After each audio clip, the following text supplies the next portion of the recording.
अस्सलाम वालेकुम। मैं डॉक्टर कायनात। कैसे हैं आप सब लोग? ठीक है।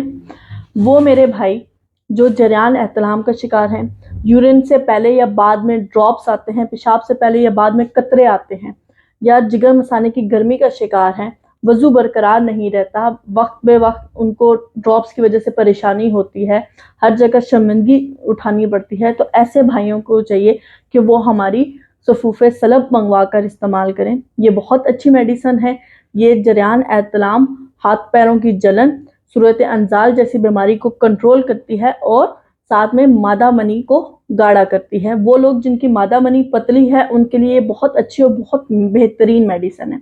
अगर आप इस मेडिसन को मंगवाना चाहते हैं तो दिए गए नंबर पर आप हमसे रब्ता कर सकते हैं या आप हमारी वेबसाइट अलनूर दवाखाना को विजिट कर सकते हैं। अगर आपको मेरी वीडियो पसंद आई तो इसको लाइक एंड शेयर ज़रूर कीजिए। अल्लाह हाफिज़।